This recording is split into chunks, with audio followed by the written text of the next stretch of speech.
안녕하세요. 저는 허용호입니다. 이번 연도 미래무형유산과 관련한 조사 연구 사업에 연구 책임자를 맡고 있고요. 오늘 여러분들하고 직접 만나서 강의를 하게 되었는데요. 강의의 주제는 우리나라 무형유산, 예전에는 무형문화재라고 불렸는데 무형유산 관련 제도와 정책이 어떠한 흐름을 갖고 지금까지 이어져 왔는가, 그 다음에 그 제도와 정책 속에서 연도는 어떠한 역할을 할 수 있을까, 이런 주제로 30분 또는 40분 정도 강의를 해보도록 하겠습니다.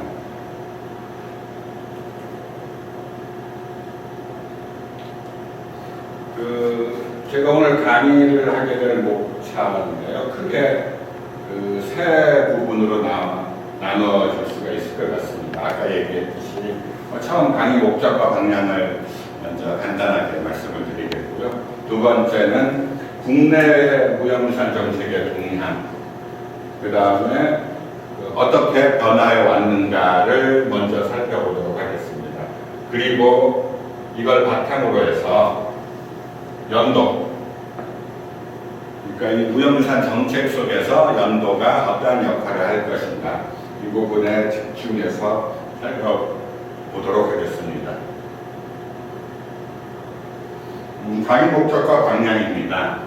강의 목적은 여기에 나와 있듯이 무형유산 정책의 흐름과 연도의 무형유산적 가치와 역할을 이해하는 게 이 강의의 목적입니다.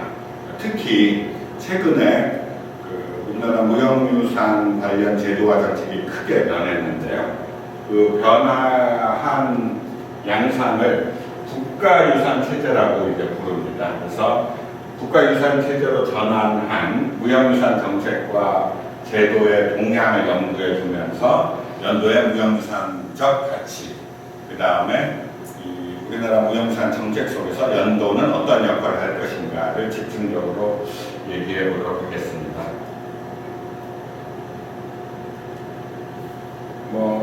강의 전개 방향은 아까 얘기했으니까요. 반복하지 않도록 하겠습니다. 이 강의에서 이제 반복돼서 얘기한 또는 이제 중요하다고 생각되는 몇 가지 단어들을 나열해 봤습니다. 오늘 강의를 들으면서 이 단어들을 한번 끝나고 나서 다시 한번 되새겨보고, 그게 무슨 뜻이었지, 이게 어떠한 점 때문에 중요한 것인지를 확인할 수 있게 되면은 이 강의가 어느 정도 강의 목적을 달성했다고 얘기할 수 있을 것 같습니다. 논의 핵심어는 이제 무형유산이 첫 번째 핵심어입니다. 예전에는 무형문화재라고 불렸던 것들인데요. 무형유산이 핵심어고, 또 하나는 국가유산 체제. 재작년에 변화한 우리나라 무형유산 제도와 정책 전체를 일컫는 용어로 국가유산 체제라고 부르는데, 이게 두 번째 핵심어입니다. 그 다음에 전형. 그러니까 예전에는 원형대로 전승해야 된다라고 해서 원형이라는 얘기를 썼었는데, 무형유산의 특성에 맞게 전형이라는 용어로 바뀌었습니다. 이게 세 번째 핵심어고요. 그 다음에 이거 많이 들어보셨을 겁니다. 신문 기사나 방송을 통해서 유네스코 인류 무형유산 대표 목록. 이게 또 논의의 핵심어가 될 것 같습니다. 그리고 3간 체계. 그러니까 시간, 공간, 인간. 그래서 하나, 둘, 셋 해서 민속이나 무형유산 관련 논의에서는 굉장히 중요한 용어인데요. 이 시간, 공간, 인간을 통틀어서 3간이라고 일컬어지고 있고, 제가 뒤에서도 이제 보시겠지만은 우리나라 무형유산 정책의 흐름을 이 3간 체계에 맞춰서 한번 살펴볼 것이니까 이거 역시 핵심어입니다. 그리고 연도, 그 다음에 미래무형유산. 오늘 이 강의를 하게 된 이유가 연도가 근래 미래무형유산으로 선정이 돼서 여러 가지 조사와 그 다음에 진흥, 확산을 위한 연구를 현재 진행하고 있는데요. 미래의 무형유산이 될 만한 것을 미래무형유산이라고 얘기하기도 하고요. 현재 그러니까 무형유산 관련 제도와 정책이 포괄할 수 없는 미래에는 이러한 제도와 정책이 만들어져야 한다라는 의미에서 또 미래무형유산이라고도 합니다. 그래서 이거 역시 핵심어니까요. 염두에 두시면 좋을 것 같습니다.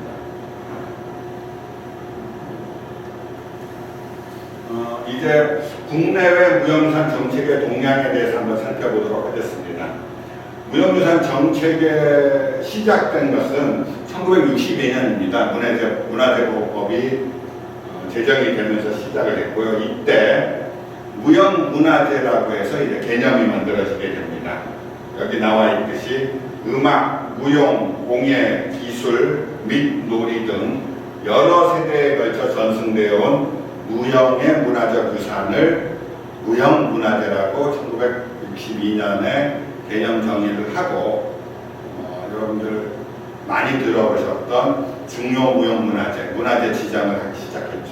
이때가 이제 우리나라 무형유산 정책이 시작할 때입니다. 그리고 이게 60년, 70년 동안 쭉 진행이 되면서 변화가 이루어졌는데요. 처음에는 전통적인 공연예술, 공예, 미술과 관련한 전통 기술, 그다음 전통적 놀이, 축제, 이런 것들이 주로 이제 지정이 됐는데요. 2016년에 무형문화재 보전 및 활용에 관한 법률이 제정이 되면서 새로운 전통 지식 또는 전통적 생활 관습, 사회적 의식 이런 것들도 무형문화재 또는 무형유산으로 지정이 되기 시작하면서 무형문화재 지정 영역이 확장이 되기 시작합니다. 이때가 이제 2016년부터고요. 그리고 예전에는 앞서도 얘기했지만 무형문화재라고 불렸던 것들이 무형유산이라고 이제 명칭이 변화가 이루어집니다. 그리고 개념 정의도 이렇게 굵은 글씨로 되어 있다시피 이런 부분이 강조되기 시작합니다. 여러 세대에 걸쳐 전승되어 공동체 집단과 역사, 환경의 상호작용으로 끊임없이 재창조된 무형의 문화적 유산, 이런 식으로 무형유산의 정의도 변화가 이루어지기 시작을 했습니다. 그러면서 작년에 마침내 재작년이죠. 그전에는 무형문화재라고 불리던 것들이 무형유산으로 변화되면서 어떤 시기냐면은 예전에는 2016년 이전까지는 문화재가 있었고 이 속에 유형문화재, 기념물, 민속문화재, 또 천연기념물을 얘기하는 기념물, 또 무형문화재 이렇게 되어 있던 것이 2024년 5월부터 문화재가 국가유산으로 바뀌었고 명칭이 유형문화재가 문화유산으로, 그 다음에 천연기념물, 명승 이런 것들이 자연유산으로, 그 다음 무형문화재라고 불려졌던 전통공연이나 전통기술, 지식이 무형유산으로 명칭이 변경되고 이 체계를 문화, 자연, 무형유산으로 이렇게 세 개로 구분이 되는 이걸 통틀어서 국가유산이라고 하고 이러한 체계를 국가유산 체제라고 이제 부르기 시작합니다. 그게 이제 재작년 2024년 5월부터 크게 이제 변화가 이루어진 상황입니다. 앞서도 얘기했다시피 이제 국가유산 체제로 변화가 이루어짐에 따라서 정의가 새롭게 이루어지고 용어도 이제 변화가 이루어졌습니다. 여기 정의를 보면은 관련 법률에 따르면은 국가유산이란 인위적이거나 자연적으로 형성된 국가적, 민족적 또는 세계적 유산으로서 역사적, 예술적, 학술적 또는 경관적 가치가 큰 문화, 자연, 무형유산을 국가유산이라고 한다라고 정의를 했고요. 그 다음에 그 이전까지 60년, 70년 동안 굴러오던 명칭들이 다 변화가 됩니다. 문화재에서 이제는 더 이상 문화재라는 용어를 안 쓰고 국가유산이라고 쓰고 있고요. 예전에는 중요무형문화재라고 중요라는 용어를 썼는데 중요 대신 국가라는 용어를 썼고 원형, 그러니까 우리가 무형유산을 전승하고 보존하는 이유가 원형을 보존하기 위해서였다면은 그 원형이라는 용어가 전형으로 이제 변모가 이루어집니다. 이런 것들이 다 2016년에서부터 2024년까지 큰 변화가 이루어진 핵심이라고 얘기할 수가 있을 것 같습니다. 그래서 이렇게 변화한 현재의 국가유산 체제를 한번 이렇게 도식으로 그림으로 그려봤는데요. 뭐 이 속에 다 드러나 있죠. 현재의 제도와 정책은 가장 크게 국가유산이 있고, 그 다음 문화유산, 자연유산, 무형유산이 있고, 문화유산 속 그 하위에는 유형유산, 뭐 천연기념물 같은 기념물, 그 다음 민속문화유산이 있고, 그 다음에 자연유산에는 동물, 식물, 뭐 경관, 뭐 이런 것들이 포함이 되고요. 무형유산에는 전통적 공연예술, 기술, 지식, 전통 표현, 생활 관습, 신앙, 놀이 축제 이런 게 이제 포괄이 되는 이러한 구도를 갖게 됩니다. 그래서 이게 국가 차원에서 지정이 되면은 국가무형유산이고, 시도, 그러니까 광역시도 차원에서 지정이 되면은 뭐 제주 특별자치도 무형유산, 경기도 무형유산 이런 식으로 그 도 이름을 붙이게 되는 시도 차원으로 지정이 이루어지고 있고요.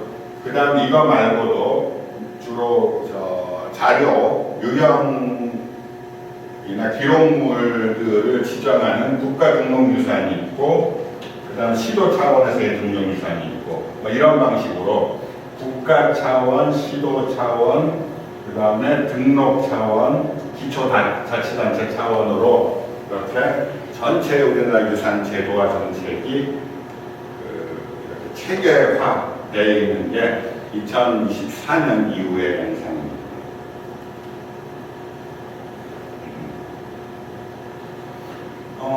그래서 이렇게 이제 크게 변화가 이루어졌고, 그동안 우리나라 무형유산 관련 제도와 정책에 가장 관심이 집중된 분야가 이제 지정이죠.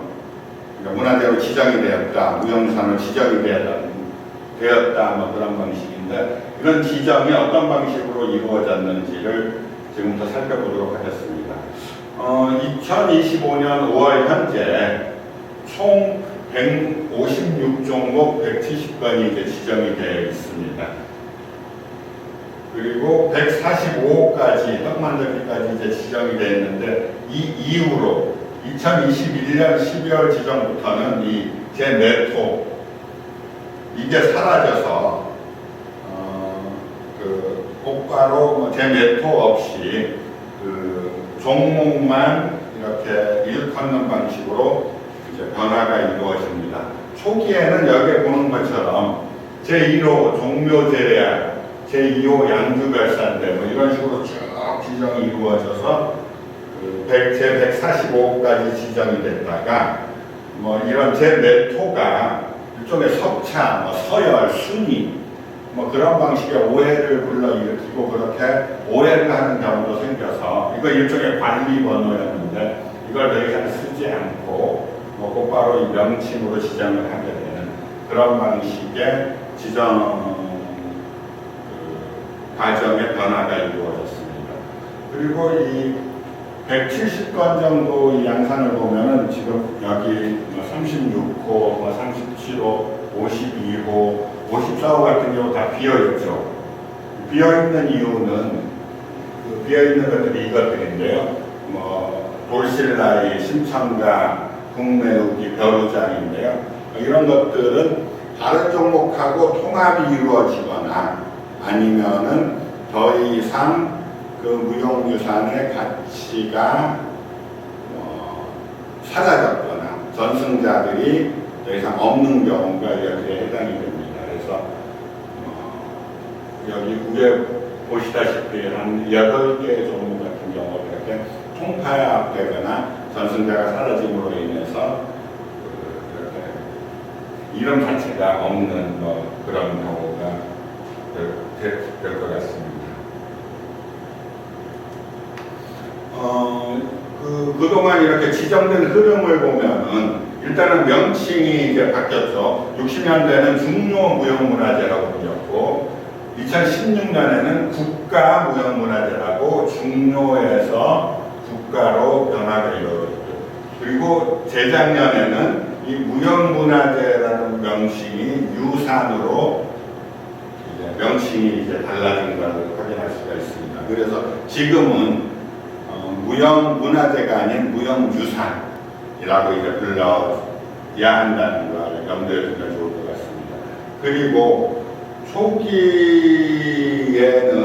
주로 가명국 농악 중심으로 이제 쭉 진행이 되다가 지정이 되다가 70호부터 무속, 굿, 이거와 관련된 것들이 지정이 되기 시작하고요.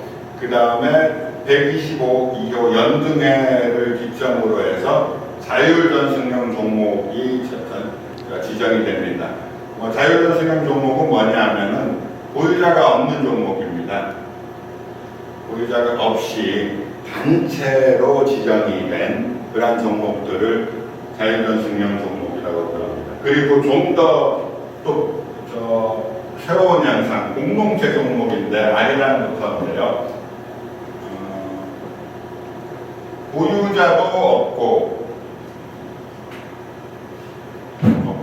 그 다음에 이 자율전승형 종목처럼 단체로 지정하지 않는 전 국민이 아니면은 특정한 지역 주민이 다 전승자인 그러한 종목들, 그러니까 이 종목만 지정한 이런 방식의 지정 양상이 나타나기도 합니다. 그리고 최근에는 전통 지식, 그러니까 제다처럼 그 차를 재배하고 만들고 가공해서 가공하는 지식들, 막걸리를 만드는 지식들, 이런 것들이 지정이 되기 시작하는 게 달라진 경향이라고 얘기할 수가 있을 것 같습니다. 그리고 지정 형태를 보면은 초기에는 개인 종목 중심의 점으로 지정을 하다가 이제 선으로 농악, 그래서 그 각 지역을 대표하는 농악으로 이제 지정이 함께 이루어지다가 특면으로, 그러니까 특정 지역의 어로, 특정 지역의 이제 선배를 짜는 방법에서 특정 지역 전체를 전승하는 방식으로, 그러다가 점차 공간까지 아우르는 수륙제나 수륙제처럼 공간까지 염두에 두는, 그러니까 수륙제 같은 경우에는 수륙제를 행하는 연의자들 뿐만 아니라 수륙제가 벌어지는 사찰까지 아울러 염두에 두는 방식의 지정이 이루어졌습니다. 그래서 공간까지 염두에 두는 지정 방식이 나타나기 시작했고요. 한 걸음 더 나가서 아리랑처럼 시간까지 염두에 두는, 그러니까 아리랑은 전통시대의 아리랑뿐만 아니라 전통시대의 것을 바탕으로 해서 새롭게 재창조된 아리랑까지 포괄하는 것들이 다 무형유산으로 인정이 되는데요. 전통에서 근현대, 현대까지 이어지는 시간까지 염두에 둔 지정 경향이 이제 나타나기 시작했다라는 것, 이러한 양상이 발견이 되기도 합니다.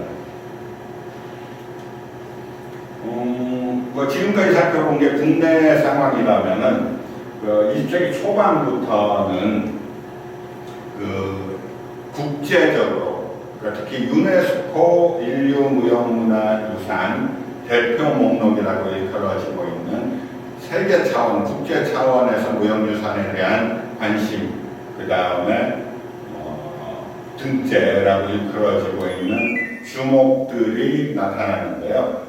쭉 보시면은 2001년부터 우리나라가 유네스코 인류무형유산 대표 목록 등재가 이루어져서 최근에 한국 장단극기 문화까지 쭉 총 23종목이 유네스코 등재가 이루어졌습니다.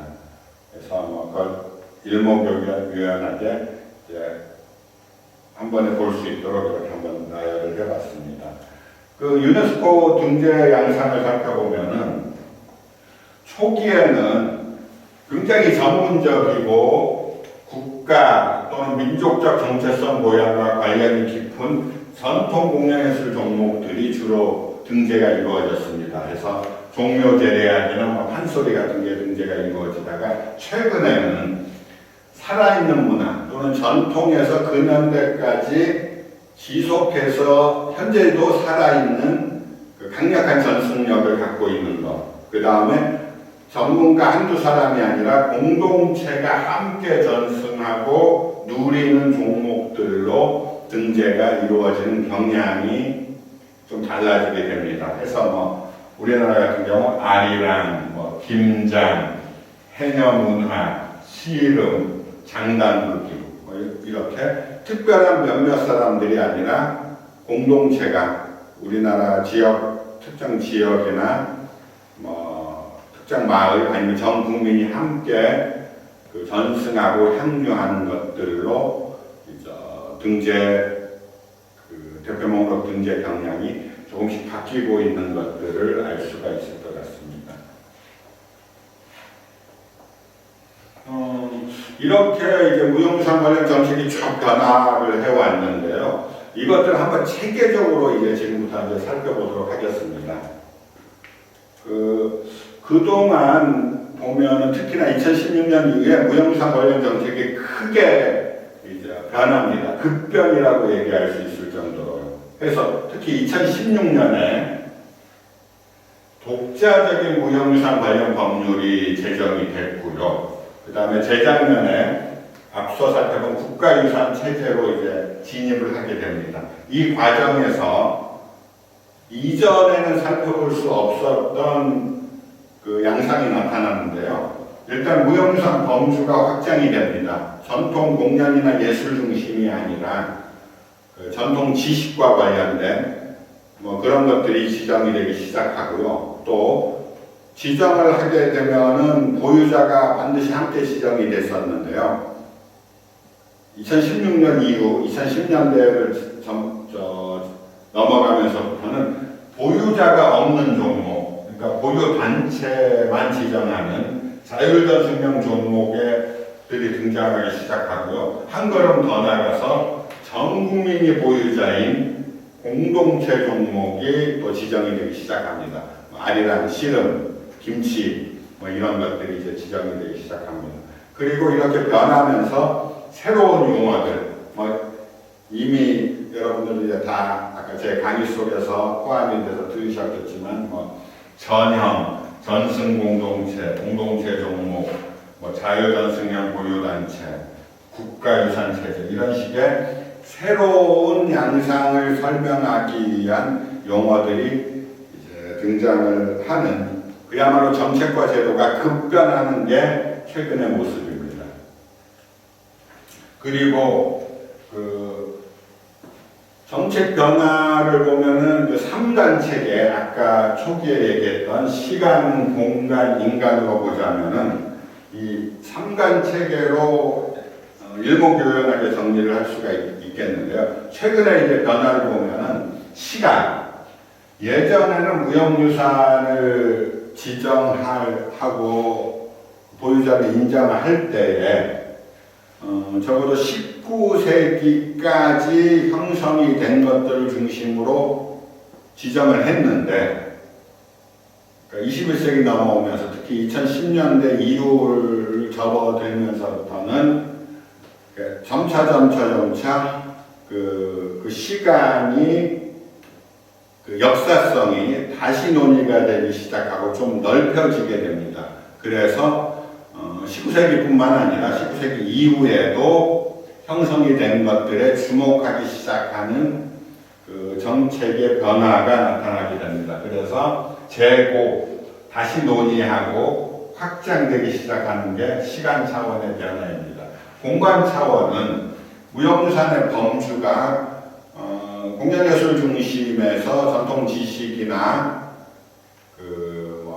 관습 이런 것까지 확장이 되는 그 범주가 넓어지게 됐고요. 영역도 개인 종목에서 단체 종목으로 특정 지역으로 그 다음에 대한민국 전체로 심지어는 외래 그러니까 외국에서 그러니까 시작된 것들을 한국에서 토착화시킨 이런 것까지 염두에 두는 공간상의 변화, 즉 확장이 이루어집니다. 그리고 주체, 인간 차원에서는 예전에는 무형유산 그러면 보유자가 있었는데요. 점차 그 개인 보유자가 아니라 단체 보유자로 또는 지역민으로 전 국민으로 그 새로운 보유 주체가 생겨나기 시작하고 확산이 되는 이런 식의 이제 변화가 나타나고 있습니다. 이런 것들을 이제 뭐 좀 더 구체적으로 살펴본 게요. 그 다음인데요. 이것들은 이제 빨리빨리 넘어가도록 하겠습니다. 이 시간, 아까 얘기했다시피 시간은 재고와 확장이 나타나는데 전통과 현대가 공존하고 생활문화적 성격을 띤 종목이 이제 실행되기 시작했다.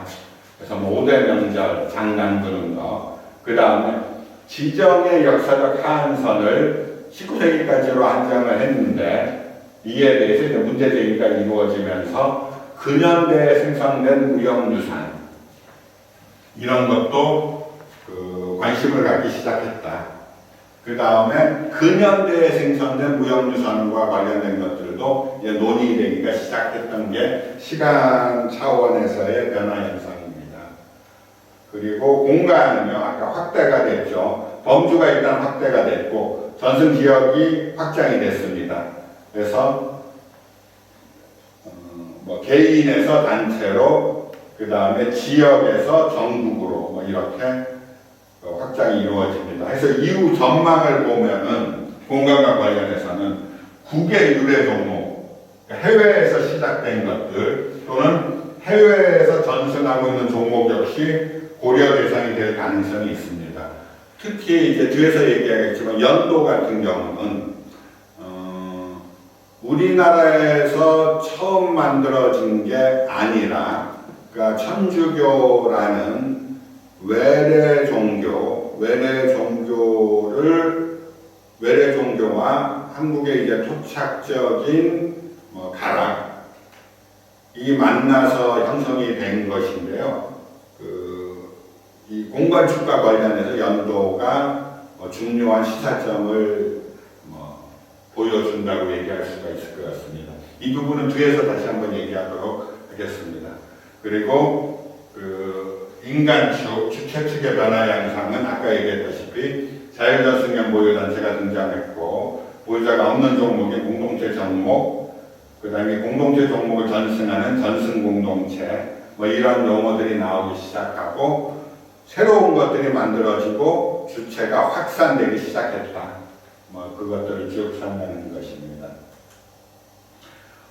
이렇게 변화 양상들, 정책의 변화, 정책의 흐름들을 살펴보고 이제 이 정책 속에서 연도는 어떤 가치를 갖고 어떤 역할을 하는가에 대해서 살펴보겠습니다. 연도는 익히 여러분들 아시다시피 연옥에 있는 영혼을 위해서 천주교 신자들이 드리는 상장의 노래입니다. 그런데 이런 연도가 갖고 있는 무형유산적 가치는 우리나라 천주교 전통이 만들어낸 독특한 무형유산이라는 것. 특히나 이 부분. 천주교라는 전 세계적 보편 전통과 한국의 고유한 가창 방식에 어우러져서 형성됐다라는 것. 이게 그러니까 연도에 주목해야 할, 그 다음에 연도가 갖는 무형유산적 가치라고 얘기할 수가 있을 것 같습니다. 이 사진은 저희들이 지금 조사를 하고 한참 하고 있는 당진 합덕성당에서 11월 연령 선호할 때 합동 연도를 바치고 있는 모습입니다. 연도의 함축적 특징은요, 앞서도 얘기했다시피 보편적인 천주교 문화의 특징을 가지고 있으면서도 한국 고유의 특징을 갖고 있기도 하다라는 것. 바로 이 지점에서 우리의 무형유산으로 주목할 만한 가치가 있다. 이게 이제 연도의 첫 번째 특징이라고 얘기할 수가 있겠고요. 연도를 보면은 박해를 이겨낸 정신, 효사상, 공동체 정신, 이런 것들이 다 담겨 있음을 확인할 수가 있습니다. 그리고 슬픔을 함께하고 같이 극복할 수 있게 하는 격려의 의도, 그 다음 공동체 내에서 상호부조의 특징도 이제 나타난다고 얘기할 수가 있습니다. 현재 우리나라에서의 연도의 전승 양상, 그리고 전승 주체를 살펴보도록 하겠습니다. 연도의 이제 전승 양상은 현재 삶 속에서 생활 속에서 생생하게 살아있다는 점이 주목할 만합니다.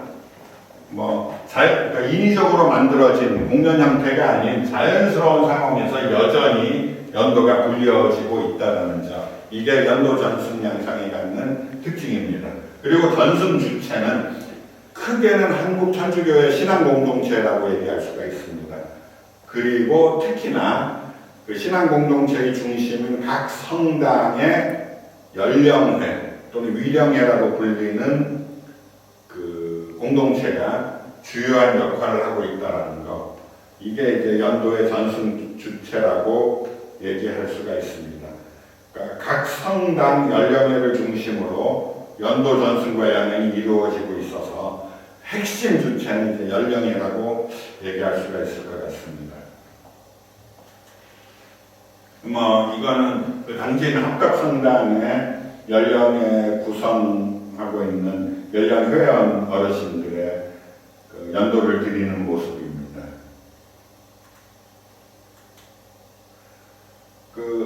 이런 연도가 우리나라 앞서 살펴봤던 무형유산 정책에서 어떤 역할을 하는가, 이걸 살펴보겠습니다. 앞서도 얘기했듯이 연도는 미래무형유산으로서의 가치, 가능성을 갖고 있습니다. 뭐냐면은 공간축의 확장이라는 좋은 사례를 연도가 보여주고 있습니다. 뭐냐면은 연도는 다른 무형유산과는 달리 한반도에서 대한민국에서 고유한 전통이 아니라 천주교 전래 이후 세계의 보편적 가톨릭 문화에다가 토착적 음악 전통이 어우러져 형성이 된 국외 유래의 무형유산이라는 점. 이게 이제 무형유산의 공간축의 확장이라는 점에서 좋은 사례를 보여주고 있다는 점에서 그러니까 새로운 무형유산의 모습, 그러니까 미래 무형유산의 모습을 보여준다고 해서 주목할 만합니다. 그러니까 외래에서 기원한 더군다나 우리나라 무형유산 중에서 천주교와 관련된 무형유산은 아쉽게도 아직까지는 하나도 없는데요. 아마 천주교 무형유산의 첫 사례로 연도가 꼽힐 수 있지 않을까, 그런 생각을 이제 하고 있습니다.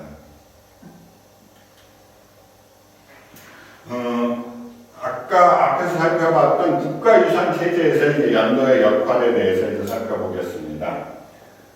앞서도 얘기했듯이 2024년 이후에 우리나라 무형유산 관련 정책, 유산 관련 정책은 국가유산 체제로 이제 쭉 전환이 이루어졌습니다.